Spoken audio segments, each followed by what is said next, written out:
Hey, there it is. Hi, everybody. We are here with the shower door professionals themselves. There they are, right there. They have questions. Oh, and answers. They have answers and questions. So how about you? Do you have any questions? Come on into the call here in Zoom, the Zoom room. You can just go to the Facebook page, click on the link, and it will direct you right into here, funnel you on in. And then we can hang out and chat and stuff. We'll be here for about an hour, so you might as well come and join us. Hey, thanks everybody for all of your participation in the group. Man, it's just incredible. I try to spend some time in there as much as I can. I'm a busy guy and stuff, but I go in there and I look at stuff, and man, you guys are just killing it out there, doing great work and posting it to the group. I just love to see those pictures. And when somebody's got a question, everybody just jumps in with an answer. In fact, like this past week, I'm working on some of these inline pivot things, and I couldn't find a picture really quick of one of those flush pivot hinge things, so I just put it out. Hey, does anybody have a picture of that? I got like 20 people come on, post photos for me. I really appreciate that. And so thanks for your participation in that. Thanks for all you guys who are signing up for the newsletter too. I mean, that we're getting tons of requests. Usually when I put out a newsletter, it's like everybody unsubscribes, and now it's like people are actually subscribing. It's really fun to see that. So if you haven't done that yet, be sure that you do. To subscribe to the newsletter. We'll make that easy for you to do. Then you can stay in the loop, the old shower door loop. That's where you want to be anyway, right? So yeah, hey, I don't know. Did I cover everything? Brought to you by glassgadget.com. Glassgadget.com. All right. Well, so today we don't have a guest speaker or anything, but I was thinking I'd just ask you guys, what about glass tiles? What about glass tiles? Well, it's like, right? I mean, what do? Do you just tell people, no, I'm not going to try to install a shower door on your glass tiles? Or do you have some kind of a written thing that you make them sign off on? Do you just tell them, you're like, hey, I'm going to do this against my better judgment? I'm just curious about that. Who wants to go first? I haven't had a big problem with glass tiles. I do make sure to use a pivot hinge when I am on glass tiles. I think the takeaway that I've learned is when you're drilling your glass tile, using the spear tip bit, keep it cool, and then when you put your anchor in, just knock it past the tile and slowly screw it down. I've had a lot of glass tile jobs and no issues. No pivots. I think are a big accomplishment when you're doing those versus a wall mount for sure. Yeah, well, like a lot less holes to drill, right? For one thing, right, and then a lot less load on the glass. I mean, almost none on the wall, right? Right. Mm-hmm. I think the biggest takeaway is getting the anchor past the glass. Yeah. Right. Yeah, And why is that? It doesn't expand. Just it doesn't put pressure on the glass, right? Because when the plug expands, it'll crack the glass. Correct. So how tight do you know to tighten the screw down on the hinge? Because you have to get the hinge tight to the tile. That's the magic question, right? Yeah. Right. Tight enough. But not. You're that much more you're gonna break it. So it's the feeling. It's a gut feeling, right? Yeah. Use the force. Yeah. That's right. I've got a customer right now who actually I installed the shower a year and a half ago. all glass, 100% glass tile. And they've got a window, they've got inside corners cut on their tiles, going around the window, going around the knockouts, niches. And the glass broke everywhere.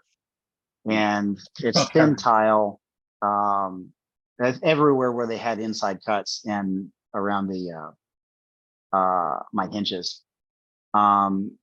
Despite my best efforts, we actually the second time I took it out, we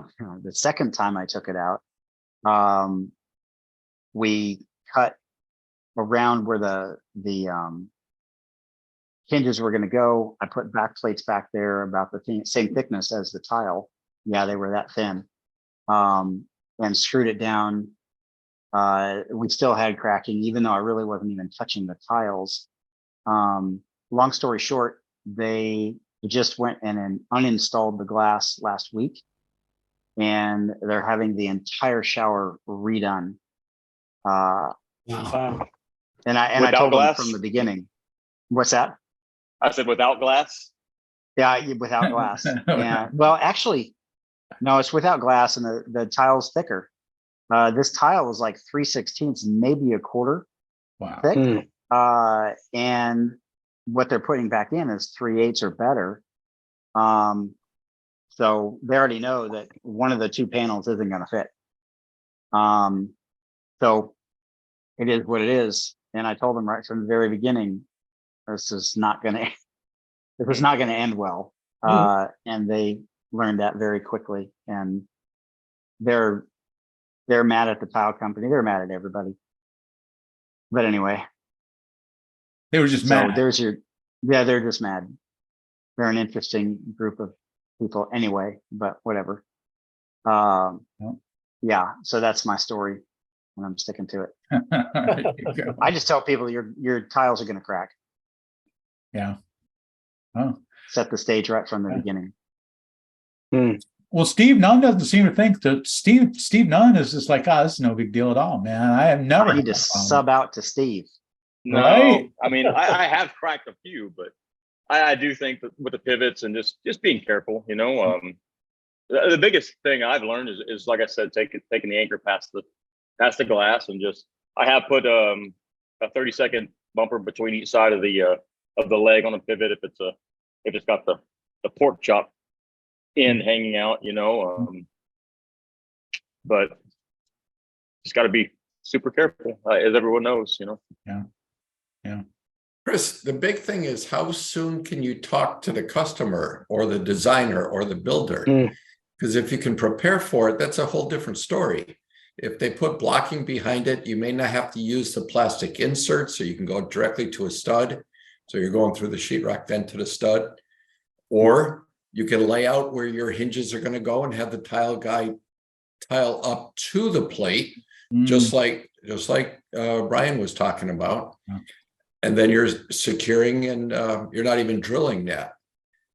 Because I've always found that you're trying to hit the middle of it depends what kind of tile it is.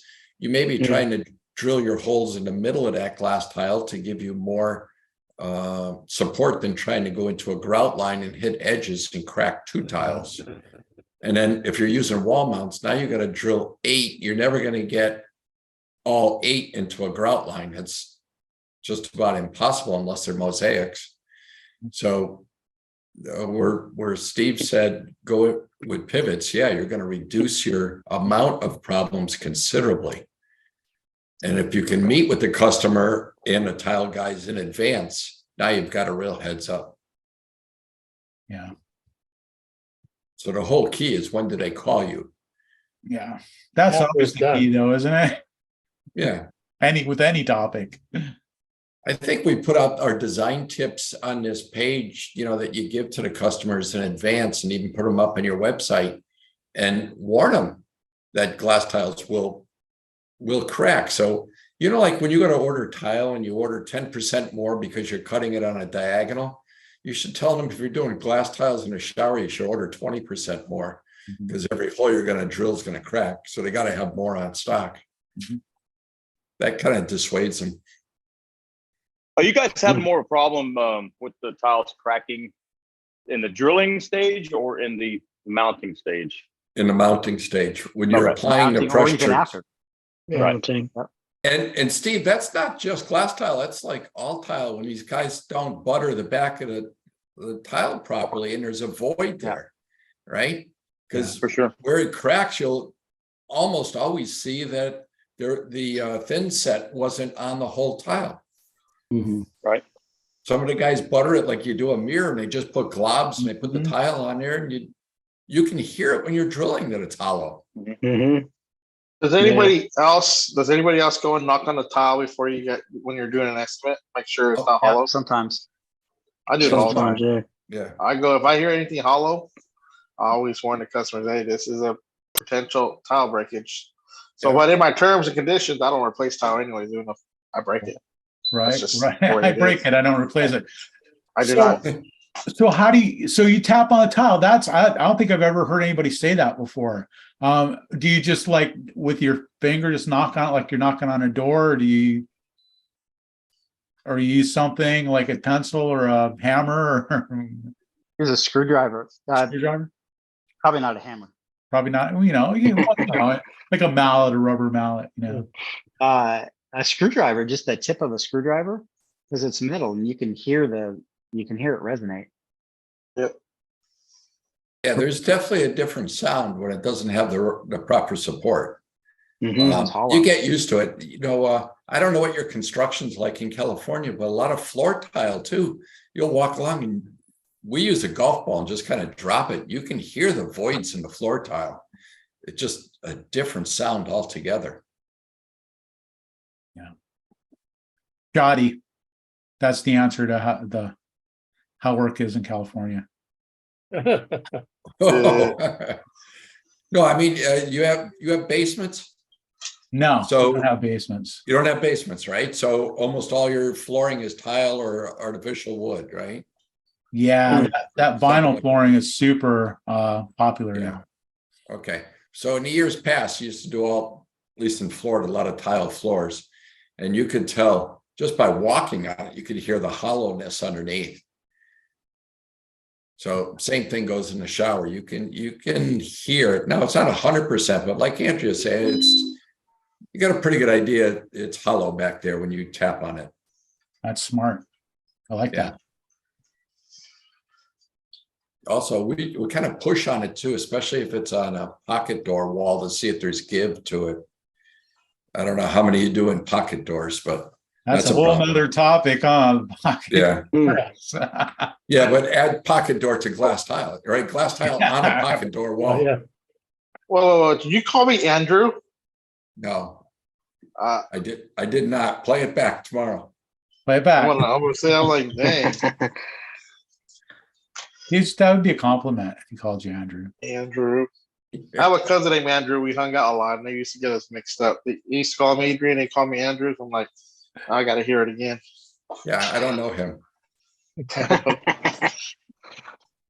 Andrew.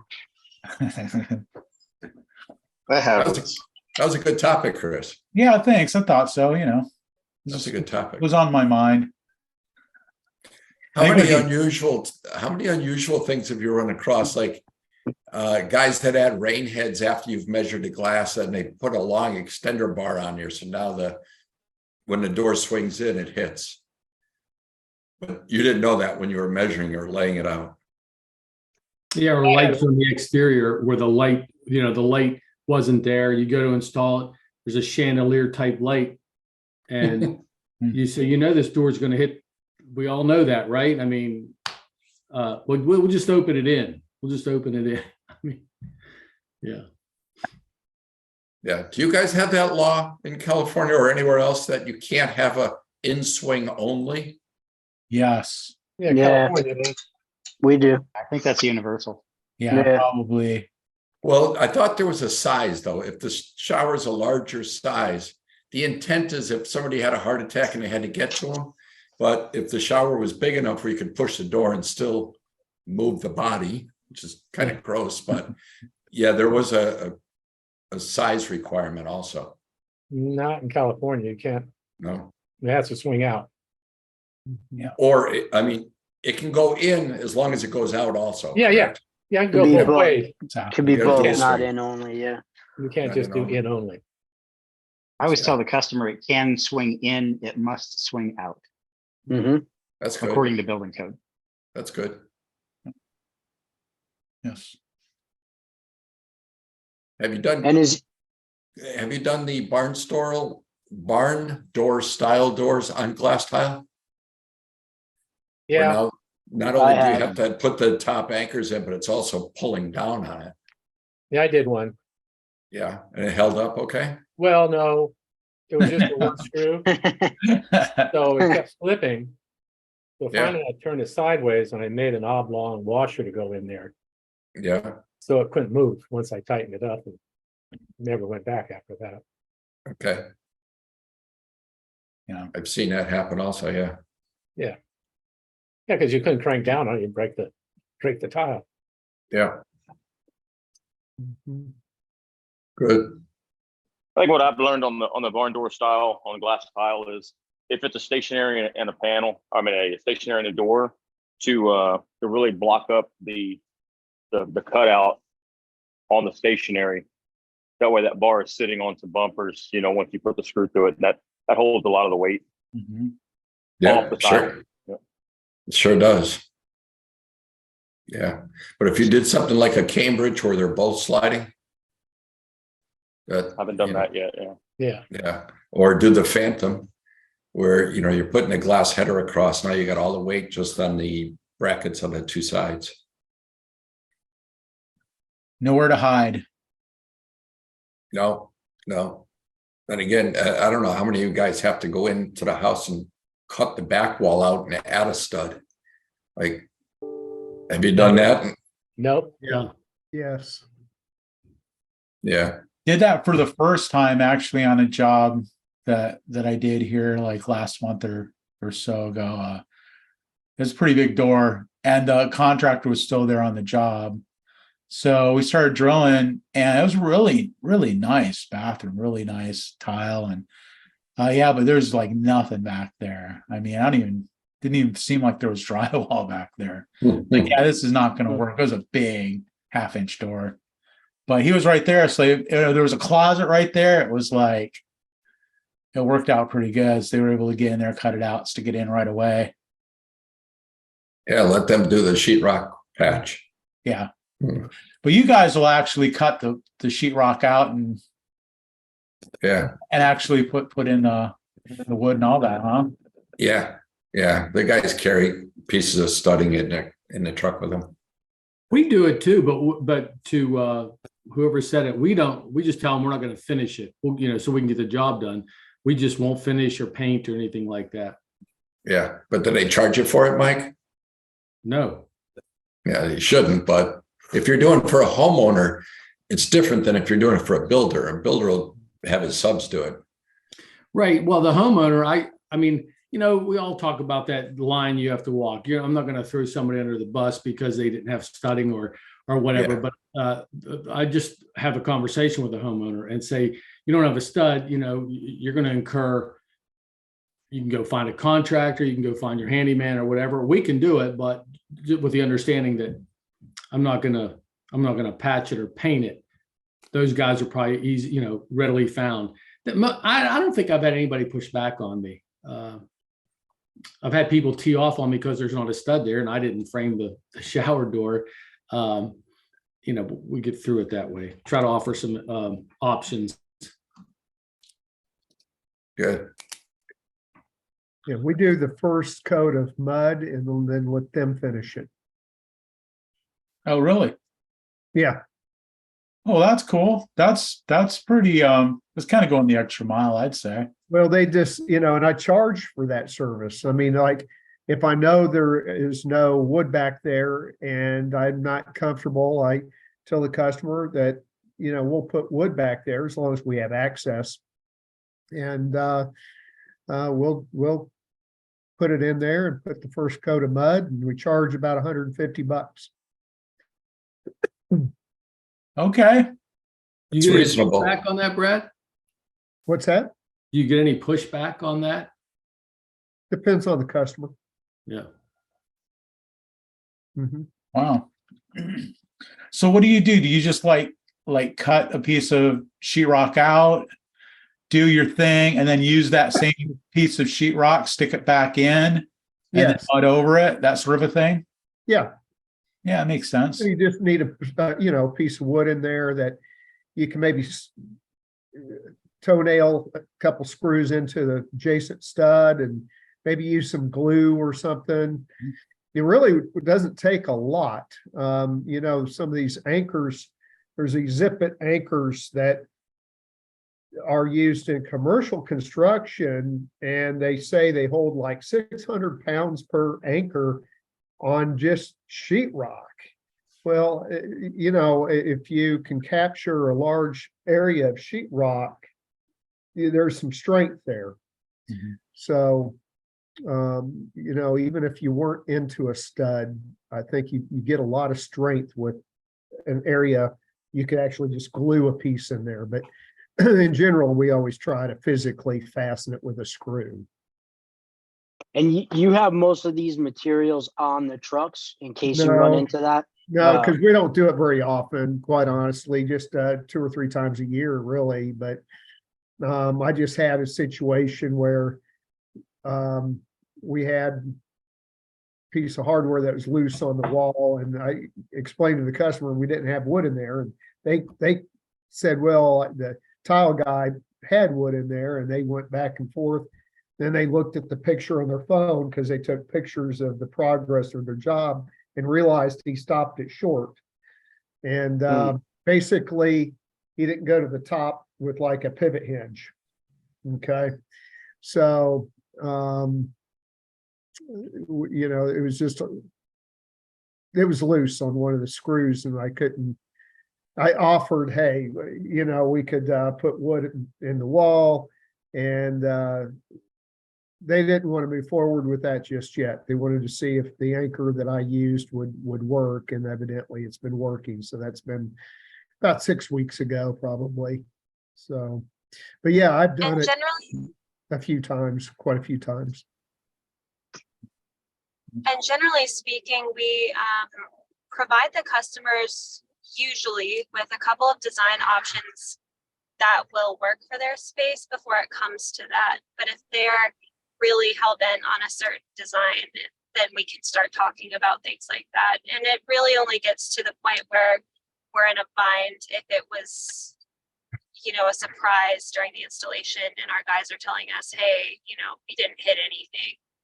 And most customers are amiable to that conversation. They also want a structurally sound shower door. So usually it's okay.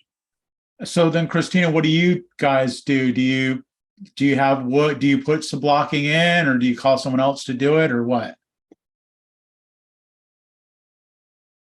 Well, I call Brad my dad. And, Oh yeah, that's right. Oh yeah. Now I make the hey, connection. help me, Dad. Please help, because I don't know how to do this. And then he does it. That's right. I forgot for a second about the two of you guys. Yeah. And do you do that on a second trip, or ideally, I guess you would try and do it right then and there so you can get the door up, but. Yeah, I mean, it depends on whether it was a surprise or we know it up front, Okay, sure. I do like this tip. I don't know if Christina was listening in at the point where you're talking about taking something like a screwdriver and tapping on that tile. I think I want to, I don't know. I mean, it's going to be hard to get everybody trained up to do that consistently, but I think that's a good plan. Yeah. I think so too. So, Christina, I'll explain later. I'm not opposed to it. You're used to me fighting, aren't you? Sorry. Adrian, next time you do it, you should take your phone and video it and record it so that everybody can hear that sound. I'm kind of rough though. I'm kind of rough with it though. I'm not like gentle. I hit it pretty hard. You want me to ask Andrew? You want me to ask Andrew? Yeah, ask him. He's right here. He's storing some cocaine in the corner.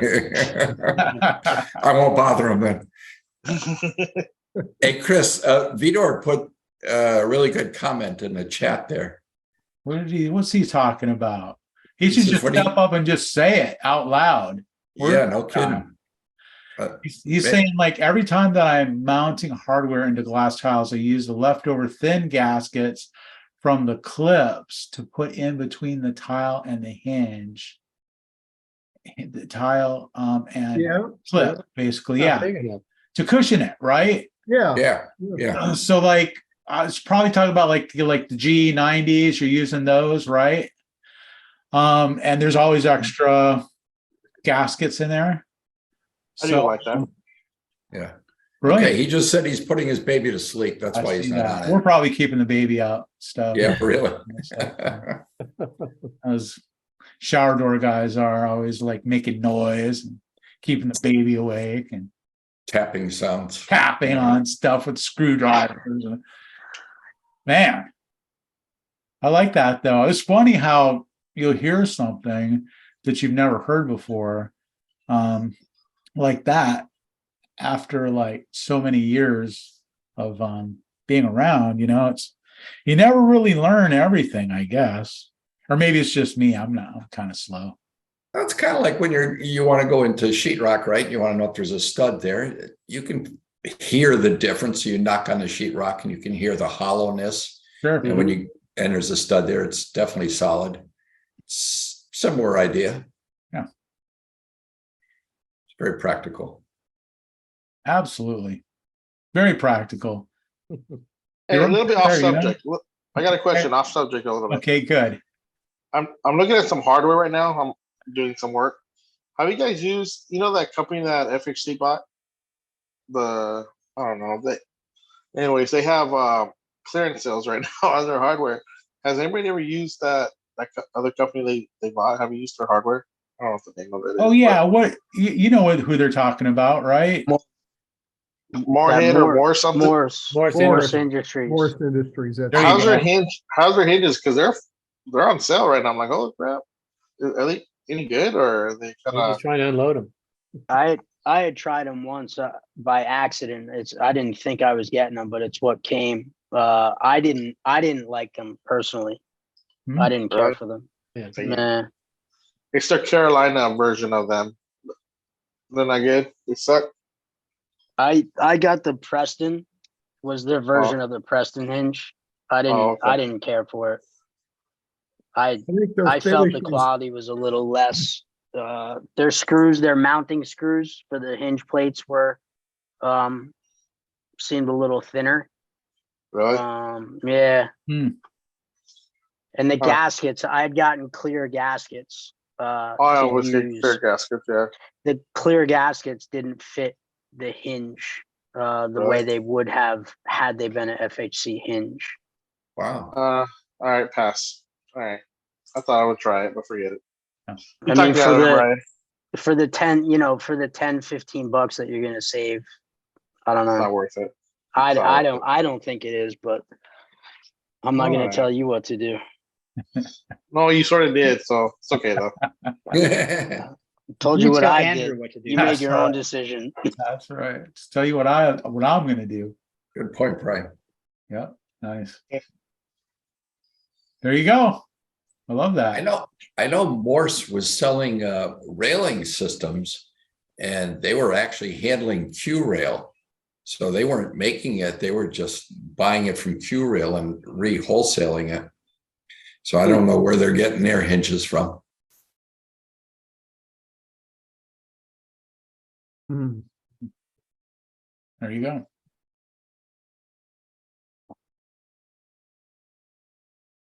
What else? What's going on out there? Have you guys heard about any like glass plants like slowing down? No. Like just business slowing down in general? Yeah, know I got Yeah. back from the SGCC guys saying that several plants were like substantially slowing down. So I thought that was a little bit interesting. On purpose or because of business?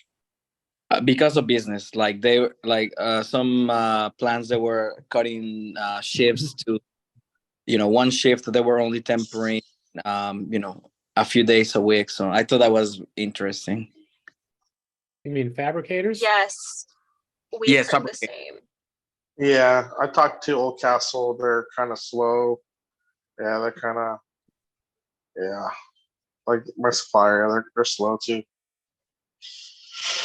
And they're slow that the SAR department, that the people that work in it, they come at 10 o'clock now. That's how slow they are.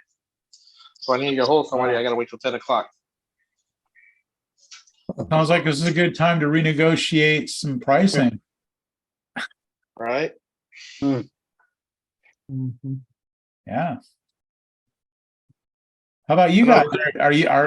How's business for all of you? Staying busy? I know Chris and you and I, Chris, but you get from Old Castle, right? Yes. How are they? I mean, they're getting kind of fizzy with you, or things still the same? No, we had kind of an interesting experience, like switching over from Showcase Shower Door to GCS, right? So it's like, so I've been a customer of theirs for like decades, 20 years for sure, and so it's like, yeah, hey, we're merging, we merged this year. And so we're going to be a different entity now. And they didn't make it easy for us to switch over. In fact, I'm still dealing with they put my terms to like net 15 instead of net 30, and I was like, well, hey, it's still me, I'm the same guy who's like been paying his bill for 20 years. It's like, why am I having this hassle? But I know they were acquired, right? Recently. Yeah, they sold again. So it seems like they're not quite as easy to deal with as they were. They're not. Right? Am I right? Who's your sales rep? Brandon or Brandon. Ivan? Brandon, yeah. And Brandon's cool. He is great. Cool. It's like, yeah, cool. Brandon is the reason that I'm still doing business with them at all, because he really goes the extra mile, and he's the best thing that they've got going for them as far as I'm concerned. But it's getting harder and harder, and it's like that poor guy, man, he does whatever he can to help me every time as quickly as he can. And he has to listen to me whine, because he's my guy, he's the guy I whine to, So it's like, I feel bad for him. I don't whine a lot, but from time to time I do. But I mean, it's not terrible, but it's like it's not as good as it was. Yeah. How many different suppliers do some of you guys use? Like, do you have 2, 3, 4 different suppliers that you use, or a lot of you guys just kind of focus on one main? I mean, like I have one main one, but just curious. We have one main glass supplier. There's only 2 wholesalers in my area. It's a big challenge. The one is very price competitive, but both of the quality is suspect.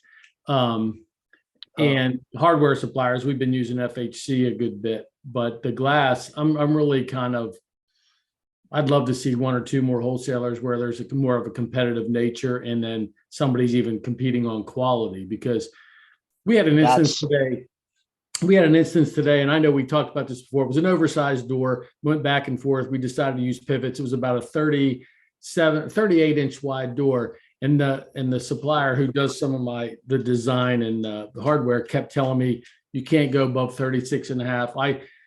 We found the pivots we wanted. I ordered the door and I said, I'll take the liability for the door. I know the hinges or the pivots will work.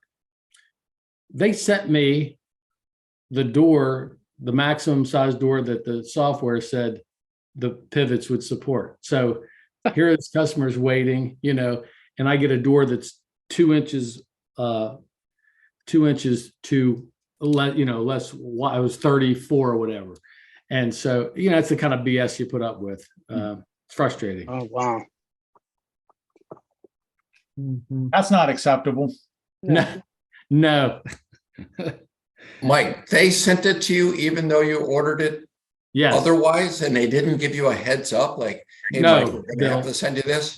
no, and that's the frustrating part. Wow. That's, I put That's up with that pretty kind of crazy. crap all That the shouldn't even time. happen. Shouldn't No, even it happen. shouldn't Pay 'em. happen. And I specified, I said when I ordered it, I said, I understand the limitations that the software, your program is telling you. I understand that, but I'm willing to take the liability.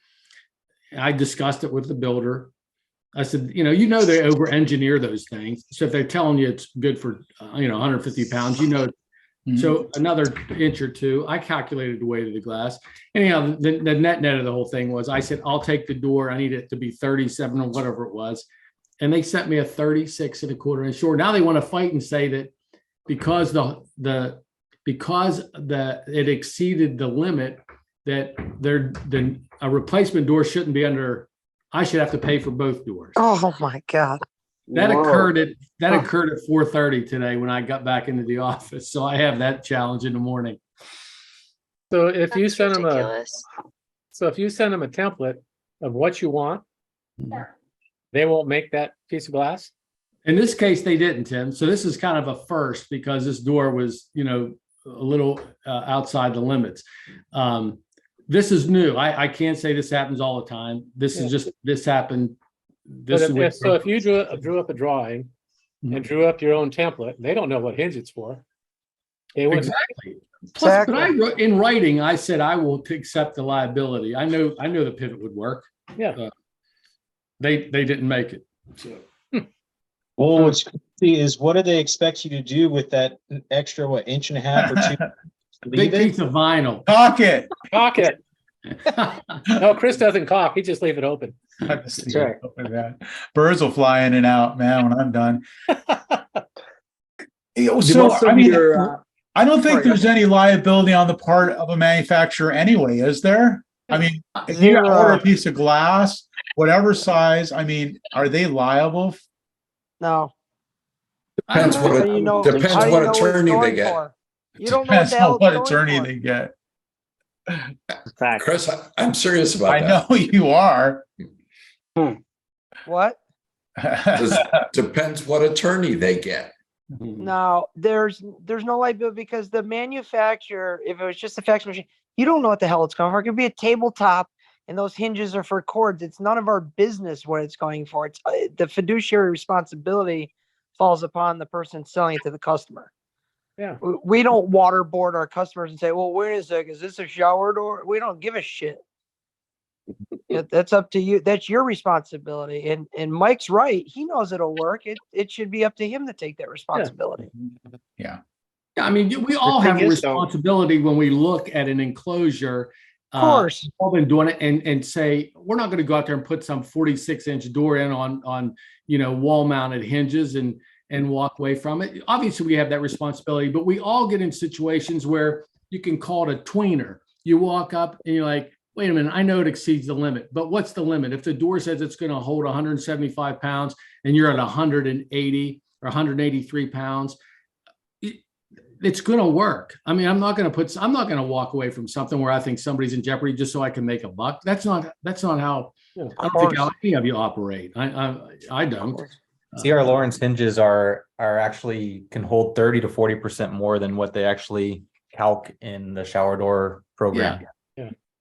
So I've been trying to press them to change the system to allow us to do 84-inch doors without having to put a third hinge on there or delete the third hinge in a PDF afterwards, or heavy duty hinges because it goes over by 1.5 pounds. So that's literally been my gripe with them. I don't understand how they even know what hinges is it because you buy the hardware from the glass fabricator and they're doing the deductions? Is that why? Oh, it's because you show the hinge cutout. You show what cutout is on there. Even if you buy the hardware separate, you send them. Well, how do they know it's that hinge? Yeah. We have hinge cutouts for our stuff that can fit some of those hinges. Yeah, how do they know? They're just assuming, right? But pretty presumptuous. Old Castle on Long Island in New York tried to do the same thing to us, and we just stopped using them. We just said, we're not going to use you if you're going to tell us how we need to install shower doors. They wouldn't let us put one clamp on the bottom. It had to be 2 clamps on the bottom. Even on a little 12-inch panel, they wanted 2 clamps on the bottom. It's like, you guys are telling us how to install a shower door. Like, we know how to install shower doors, and just cut the glass for us. We don't even order hardware from you.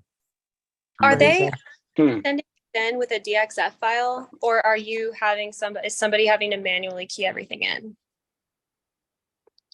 Depends on the manufacturer. Old Castle, I send everything through Showers Online. They get everything. I send it to their system and then they put it out. So they don't have to copy nothing or anything like that. In that case, it is DFX. You know, if you're ordering glass straight from Showers Online to Old Castle, yeah. Because I have we have a lot less issues sending a DXF to Old Castle because nobody's really checking it over. They're just allocating it, I guess, to machines.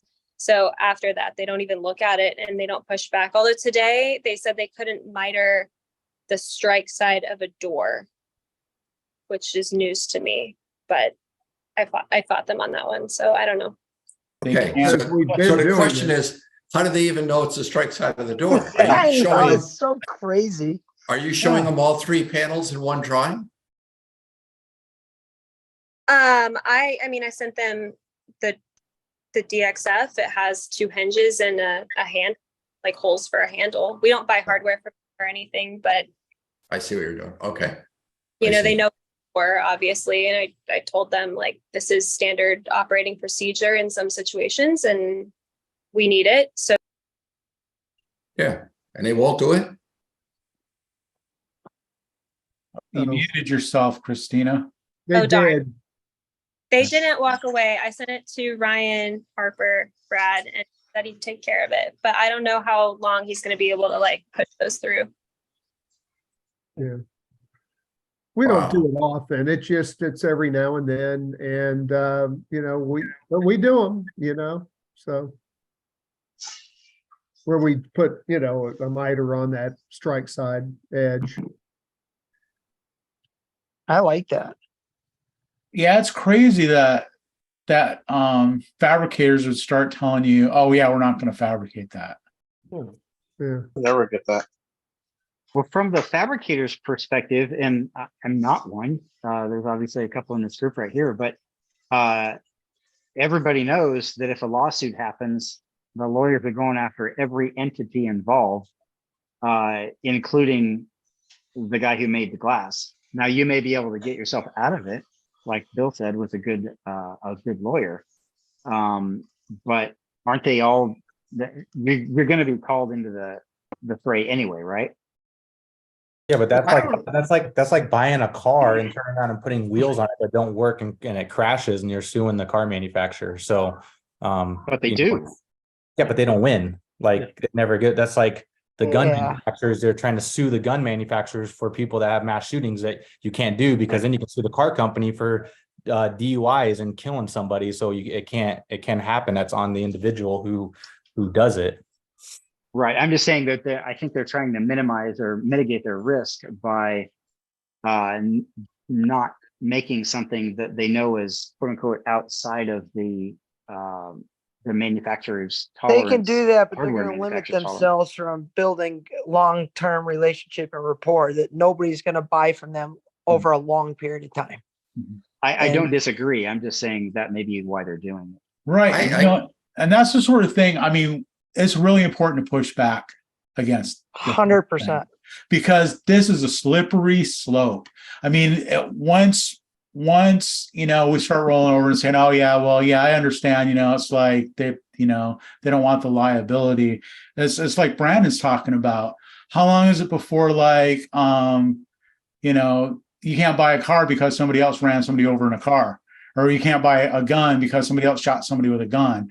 You know, it's like we have to stand up against that sort of thing, or else. So maybe it's not a safety issue.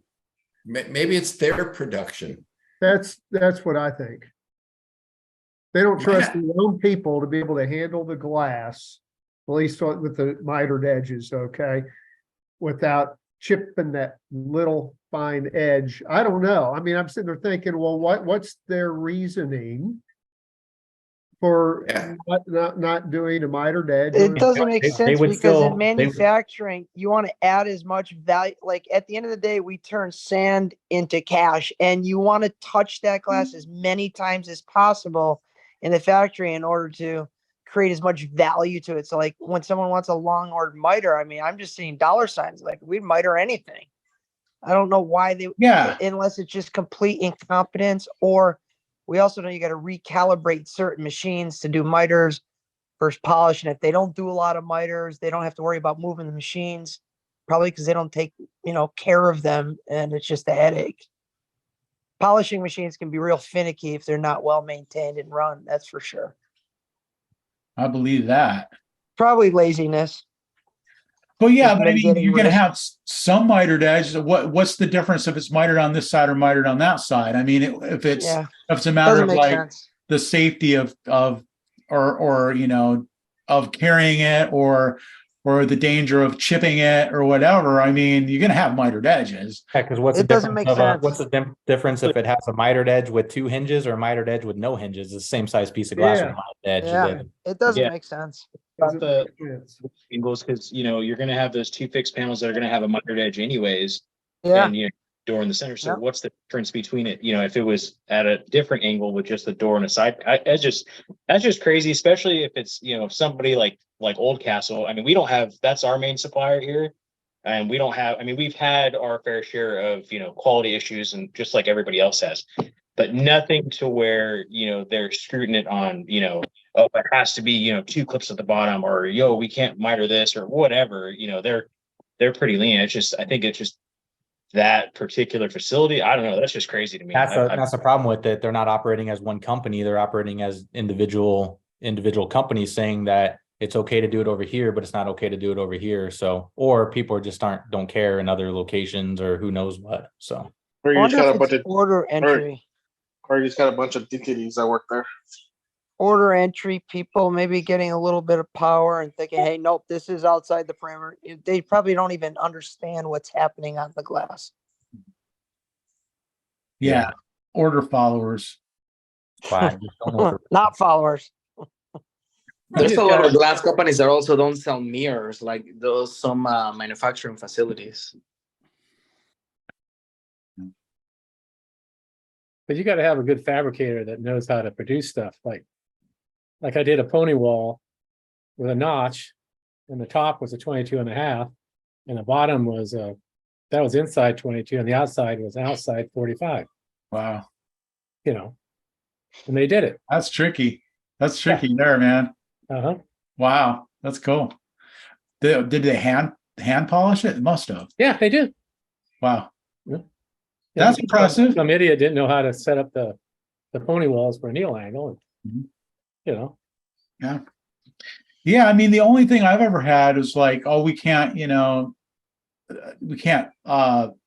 temper something, too small, or, but just something that was just physically not really possible for them to do.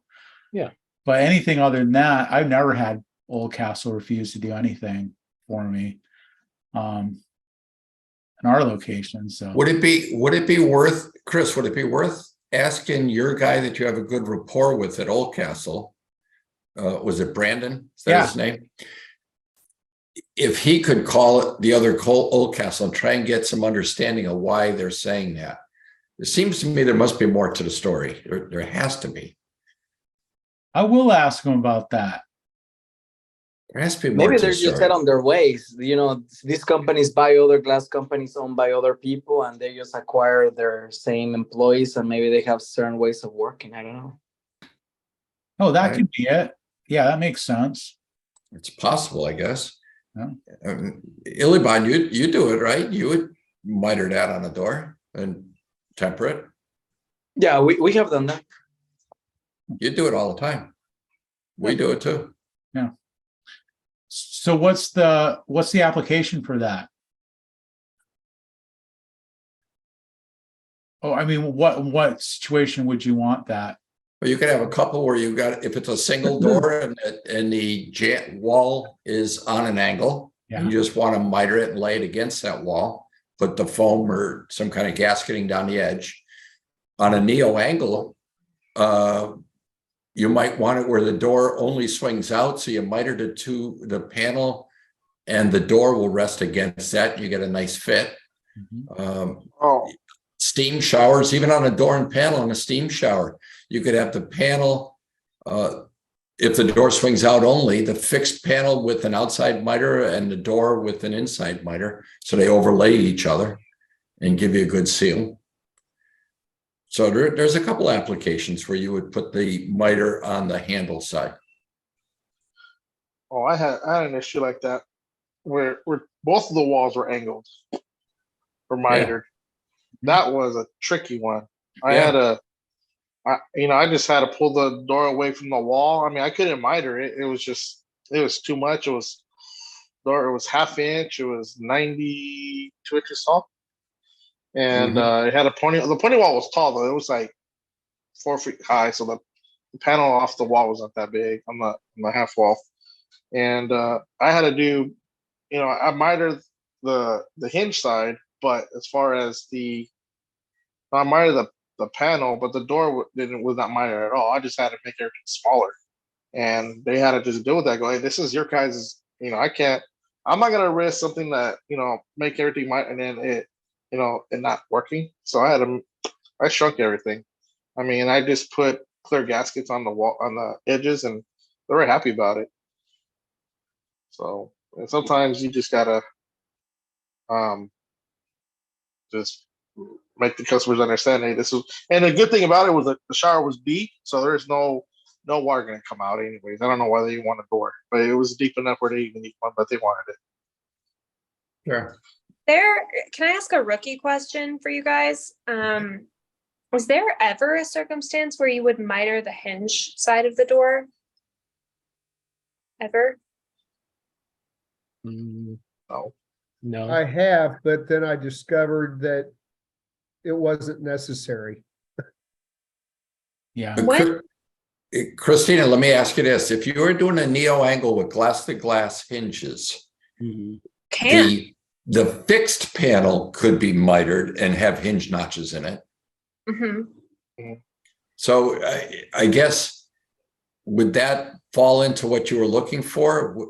The fact that there's notches and have a miter? No. Okay. I was just only curious. Like I can't think of ever an application be able to miter the hinge side of the door, because that miter would always hit the wall if you were to do that.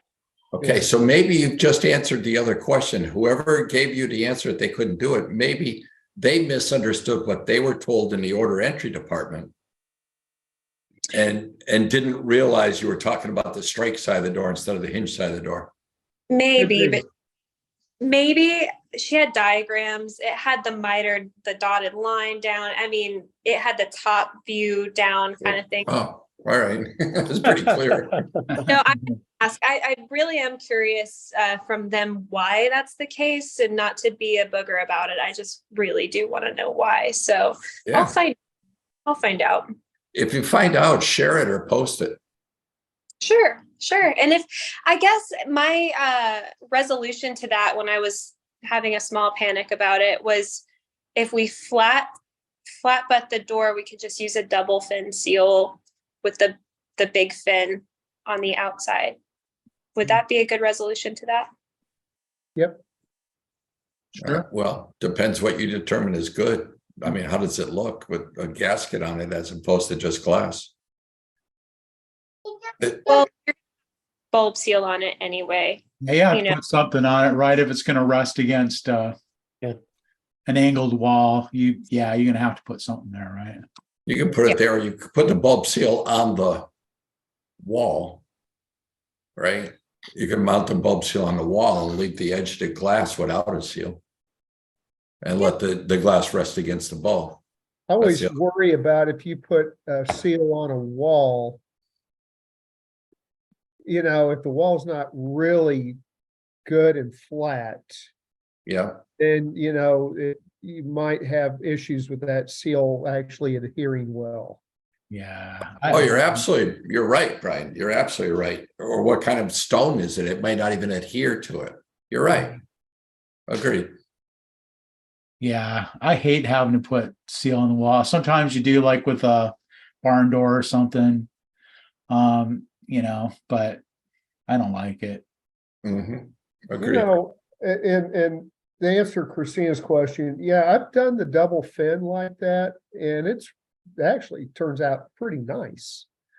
And I remember, gosh, it was a long time ago, and I can't remember exactly what the circumstances were. I know we were coming into a wall at a weird angle. We had a little bit of a gap.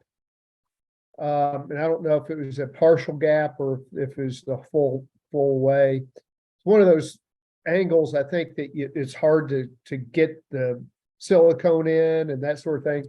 And we used a seal on the edge of the glass, pushed it up against the wall, and then siliconed against that seal, and it worked beautifully. Nice. So there are some tricks out there that if you get pinned a little bit and need a solution, that you can do that. Mm-hmm. I remember that. That was when you can't miter the leg of a notch panel, like the inside leg of the notch panel. So we used a seal instead. Why not? Yeah. It can be done. It's just if they'll do it, it has to be done by hand. Yeah. It's gonna be done. It can be done, but Oh, I guess that's another limitation of Old Castle in our area. So yeah, they may not do it. Maybe they can't do it, Some people can. Christina, do you have an alternative fabricator for those specialty jobs? Yeah. Like, do you have another fabricator you could use other than Old Castle? So Atlanta's pretty saturated with fabricators, and I haven't asked that specific question to the others, but I would be very surprised if the other wholesalers would be like willing to do that. Like if Old Castle's not, I think they all can kind of say the same thing, and they're all in company there. You know what I mean? Well, we haven't asked, so there's got to be some independent guys. Yeah. I mean, guys like us or Illibon or Greg Stoll that have their own furnaces. You might be able to find somebody else for those specialty jobs. It's just having the guy with the skill, right?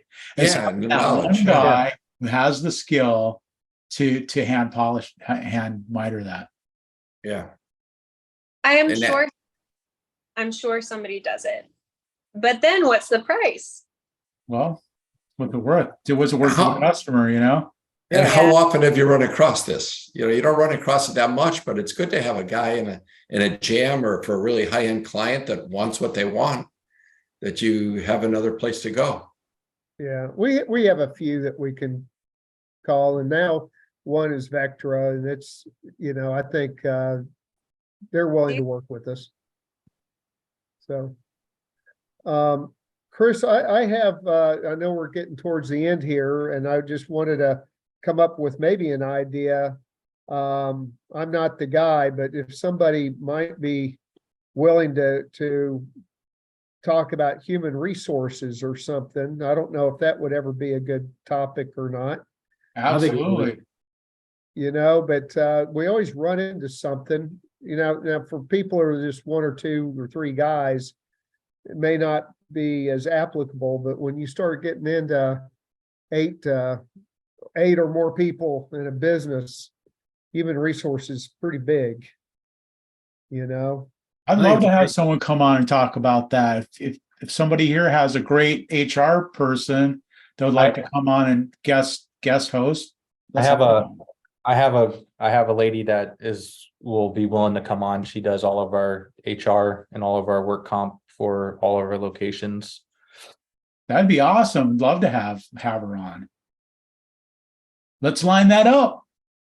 Let's do it. Hey, before we go, I do want to quickly, Vitor put this up in the chat about he's working on his project where he has a door that's 24 by 108, 1/2-inch glass. He says it weighs 117 pounds. How he says he's wanting to know how tall would you go? Do you think 108 is too tall? Oh, you can go 108, no problem. You can go 120. It's only 24 wide. Yeah. Yeah, No right. problem. 1/2-inch glass. You probably won't even have that much bow. And a half. No. Yeah. No. I've done 36 by 132s before. Bam. Once. There you go. That's a good note to end on. Hey, everyone. Thanks again. Always a pleasure. Thanks, guys. See you next Wednesday. Great. evening. Good night, guys. Night. Good night, everybody. Yeah. No. Good night. Next week.